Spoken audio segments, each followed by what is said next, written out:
Students, the next topic is analog communication. This is a new subject and this subject is there for your CET for 7 marks. Firstly, here we have to study regarding network theorems. What are theorems? The electric network. So network is nothing but an interconnection of circuit elements. These circuit elements may be active elements or it may be passive elements. So the theorems in the network, they are used to simplify the network or make the analytical solution easier. So important network theorems are: number one, superposition theorem, Thevenin's theorem, Norton's theorem, maximum power transfer theorem. In the CET, we won't be asked to solve the numerical problems using the theorems, but the statement has to be remembered, and the statement will be asked in the indirect manner. First one, superposition theorem. So what it states?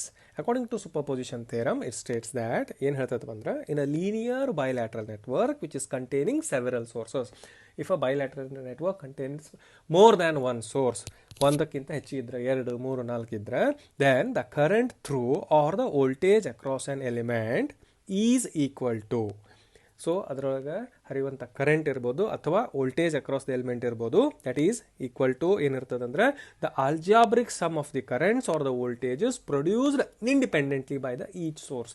Suppose ನಮಗೆ ಎರಡು sources ಅದಾವಂತ ಅನ್ಕೊಳ್ರಿ, ಒಂದು voltage source ಐತಿ, ಒಂದು current source ಐತಿ. ಎರಡರದ್ದು total ಹೆಂಗೆ ಕಂಡು ಹಿಡಿಬೇಕಪ್ಪ ಅಂತಂದ್ರೆ, ಸೊ ಒನ್ ಆ್ಯಕ್ಟಿವ್ ಇಟ್ಕೊಂಡು ಒಂದನ್ನು ಆಫ್ ಮಾಡಬೇಕು. ಸಪೋಸ್ ವೋಲ್ಟೇಜ್ ಸೋರ್ಸನ್ನು ಆನ್ ಇಟ್ಟು ಕರೆಂಟ್ ಸೋರ್ಸನ್ನು ಆಫ್ ಮಾಡಿರಿ.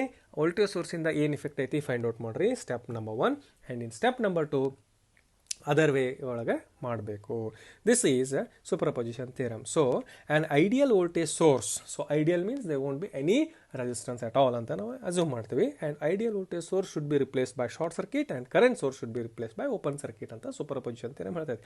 ಅಂದರೆ ಅಕಾರ್ಡಿಂಗ್ ಟು ಸೂಪರ್ಪೊಸಿಷನ್ ಥಿಯರಮ್ ಪ್ರಕಾರ ಲೀನಿಯರ್ ಬೈಲ್ಯಾಟ್ರಲ್ ನೆಟ್ವರ್ಕ್ ಒಳಗೆ ಮೋರ್ ದ್ಯಾನ್ ಒನ್ ಸೋರ್ಸಸ್ ಇದ್ರೆ 2, 3, 4 ವಾಟ್ ಎವರ್ ಇಟ್ ಈಸ್, ಅವಾಗ ಕರೆಂಟ್ ಅಥವಾ voltage across that element find ಮಾಡ್ಬೇಕಂದ್ರೆ ಏನು ಮಾಡಬೇಕು, ಒಂದನ್ನು ಅಷ್ಟ ಆನ್ ಇಟ್ಕೊಂಡು, ಒಂದು ಸೋರ್ಸ್ ಆನ್ ಇಟ್ಕೊಂಡು ಅದರ್ ಸೋರ್ಸಸ್ಸನ್ನು ಆಫ್ ಮಾಡಬೇಕು.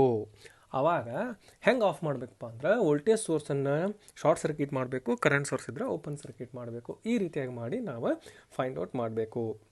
ಅಂದರೆ ಇಂಡಿವಿಜುವಲ್ ಏನೈತಿ ಅದನ್ನು ಫೈಂಡ್ ಔಟ್ ಮಾಡಬೇಕು. For example we have 3 sources ಐತಂದ್ರೆ source 1 on ಇಟ್ಟು 2, 3 ಆಫ್ ಮಾಡೋದು. ಸ್ಟೆಪ್ 1. ಸ್ಟೆಪ್ 2 ಒಳಗೆ ಸೋರ್ಸ್ 2 ಆನ್ ಇಟ್ಟು 1, 3 ಆಫ್ ಮಾಡೋದು. ಸ್ಟೆಪ್ 3 ಒಳಗೆ ಸೋರ್ಸ್ 3 ಆನ್ ಇಟ್ಕೊಂಡು 1, 2 ಆಫ್ ಮಾಡಬೇಕು. ಸೊ ಸ್ಟೆಪ್ 1, ಸ್ಟೆಪ್ 2, ಸ್ಟೆಪ್ 3 ಒಳಗೆ ಇಂಡಿವಿಜುವಲ್ ವ್ಯಾಲ್ಯೂಸ್ ಸಿಗ್ತವೆ. ಫೈನಲಿ ಆ 3 ಇಂಡಿವಿಜುವಲ್ ವ್ಯಾಲ್ಯೂಸನ್ನು ಆ್ಯಡ್ ಅಪ್ ಮಾಡಬೇಕು. ಅಂದ್ರೆ due to source 1, source 2 plus source 3 ಎಷ್ಟು ಆಗ್ತೈತೆ ಅನ್ನೋದು ನಮಗೆ ಟೋಟಲ್ ಇದು ಸಿಗ್ತೈತಿ. This is what superposition theorem is. Next ಬರ್ತೈತಿ ಥೆವೆನಿನ್ಸ್ ಥಿಯರಮ್. ಸೊ ಏನು ಹೇಳ್ತೈತಿ ಇದು ಥೆವೆನಿನ್ಸ್ ಥಿಯರಮ್ ಅಂದ್ರೆ, which states that any 2 terminal network it can be replaced by the equivalent circuit containing single voltage source. ಯಾವುದೋ 2 terminal ನೆಟ್ವರ್ಕನ್ನು ನಾವು single voltage source that is ETH ಅಥವಾ VTH Thevenin's equivalent ವೋಲ್ಟೇಜಲ್ಲೇ ನಾವು replace ಮಾಡ್ಬೋದು. And along with series resistor RTH.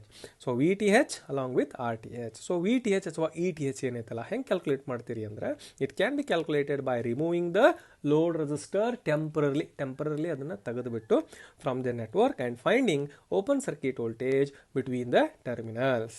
ಇದು ETH ಕಂಡುಹಿಡಿಯೋ method. RTH ಹೆಂಗೆ ಕಂಡುಹಿಡಬೇಕಂದ್ರೆ, it is measured after replacing the voltage source by short circuit and current ಸೋರ್ಸನ್ನು open circuit ಮಾಡೋದ್ರ ಮುಖಾಂತರ ನಾವು ಇದನ್ನು ಮೆಜರ್ ಮಾಡ್ಬೋದು. This is the Thevenin's theorem. This is the Thevenin's equivalent circuit. ETH sometimes we call it as VTH, Thevenin's equivalent voltage source, and this is the Thevenin's equivalent resistor. ಆಮೇಲೆ ವಾಪಸ್ load ರೆಸಿಸ್ಟರ್ನ ನಾವು reconnect ಮಾಡಬೇಕು. This is the Thevenin's equivalent circuit. Next we have a Norton's theorem. ಏನು ಹೇಳ್ತೈತಿ ಅಂದರೆ, it states that any 2 terminal network can be replaced by equivalent circuit consisting of a single current source. ಇಲ್ಲಿ ನಾವು voltage source ಅಂದ್ವಿ, ಇಲ್ಲಿ current source ಬರ್ತದೆ. So Thevenin's and Norton ಒಂದಕ್ಕೊಂದು compliment ಇರ್ತವೆ. It is replaced it can be replaced by the equivalent circuit consisting of a single current source that is IN and a parallel resistor RN. So ಇಲ್ಲೇ ETH series with RTH, ಇಲ್ಲೇ ETH ಬದಲಾಗಿ IN and RTH ಬದಲಾಗಿ RN, ಇವೆರಡು series ಇದ್ದರೆ ಇಲ್ಲೇ parallel ಬರ್ತಾವೆ. So how this IN is calculated? IN is found by removing the load resistor RL temporarily ತೆಗಿಬೇಕು from the network, and we have to find the short circuit current. And RN is a resultant of resistor which has been measured between the terminals between the terminals of remaining two terminal network after replacing the voltage source. ಹೆಂಗಪ್ಪ replace ಮಾಡ್ತೀರಿ? by short circuiting the voltage source, current source ಇದ್ರೆ open circuiting. Finally, okay, the Norton's equivalent circuit is drawn with the load resistor connected. Finally, ಈ ಥರ IN parallel with RN and load resistor RL is reconnected. So ಈ ರೀತಿ Thevenin's theorem and Norton's theorem are, they are complement to one another. And the Thevenin's Norton transformation. So ಅಂದ್ರೆ Thevenin ಕೊಟ್ಟರೆ Norton find ಮಾಡ್ಬೋದು, Norton ಕೊಟ್ಟರೆ Thevenin's find ಮಾಡ್ಬೋದು. So Norton's Thevenin's equivalent circuit can be found from each other ಹೆಂಗಪ್ಪ? by using a source transformation method like this. Suppose we know VTH and RTH. Okay, Thevenin's equivalent voltage and Thevenin's equivalent resistance ಇದ್ರೆ VTH by RTH ಅಥವಾ ETH by RTH ಮಾಡ್ರಿ ನಮಗೆ RN ಸಿಗ್ತೈತಿ. Okay, and suppose ನಮಗೆ IN and RN ಗೊತ್ತಿತ್ತು, IN into RN ಮಾಡಿರಿ will get ETH or VTH. So ಈ ರೀತಿ IN ಸಿಗ್ತೈತಿ, ಇದು ETH ಸಿಗ್ತೈತಿ, and RTH equal to RN. So no problem. ಈ RTH, ಸೊ ಇಲ್ಲಿ IN ಸಿಕ್ತು, RTH ಈಕ್ವಲ್ ಟು RN ಆಯ್ತು. ಸೊ IN RN ಸಿಕ್ತು. ಇಲ್ಲಿ ETH equal to IN into RN ಮಾಡಿದರೆ IN ಗೊತ್ತು, RN ಗೊತ್ತು, ETH equal to IN into RN, and ನಮಗೆ RTH ಬೇಕಲ್ಲ, RTH ಈಕ್ವಲ್ ಟು RN ಆಗ್ತದೆ. ಈ ರೀತಿ in this way we are going to calculate the Thevenin's network to Norton's and Norton's to Thevenin's. And next theorem is maximum power transfer theorem. What it tells? A load will receive the maximum power.